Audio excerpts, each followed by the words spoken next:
So we're here at the big board updating you on the coronavirus in Georgia. We start tonight with a look at how many people in our state are directly impacted. For example, tonight, did you know this? There are more than 1,100 Georgians sleeping in hospitals. This number has really held steady for the past 6 weeks, and that's not good. Experts want this number to go down. Now, this other number actually caught our attention.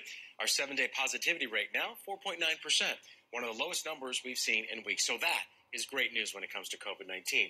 Now, this updated number for you. 24% of all Georgians who are eligible for the vaccine are fully vaccinated. But still, many people are on the vaccine fence. Now, remember, we have one more number to show you. The state goal, 80% by July 4th. I talked with Dr. Jane Morgan. She's a big deal from Piedmont Healthcare, and she talks about people who are on the vaccine fence. You know, we hear this hesitancy, and trust is a big factor. How do you make people trust this? So I think one of the ways that we make people trust is to provide education, understanding, and information. Because without information, our brains are very active. And what happens? Imagination takes over. And down we go, down this rabbit hole where there are a lot of other rabbits and everybody starts to reproduce. And then you're just filled with all these rabbits in the rabbit hole. So that's not what we want. We want to provide real information, but we also want to understand and acknowledge the real fear and the historical context of the atrocities that have been committed in the name of advancing research and science with communities of color, specifically the African American community. And trust is a big thing, but also the fact that this was done in, I don't know, felt like 3 months. The fastness of it all. What do you say to people there who are like, no, too fast, not going to do it?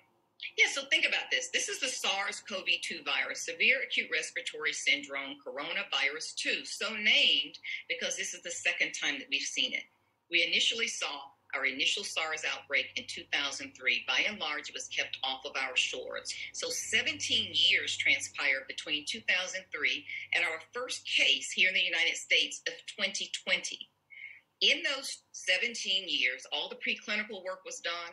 All of the bench work research, we identified the spike protein as the key nidus of transmitting the infection, and all of the genomic sequence, the entire 30,000 base pairs have been identified. So that's the background work of science of which people were not aware when we began the development of this vaccine. It was based on 17 years of research and then the development of the vaccine. I was just going to say there was a lot of science terminology in that explanation, but what I got was 17 years of working on this. Dr. Jane Morgan, Executive Director of the COVID Task Force for Piedmont Healthcare. Thank you, and thanks for the tips. Thanks, George.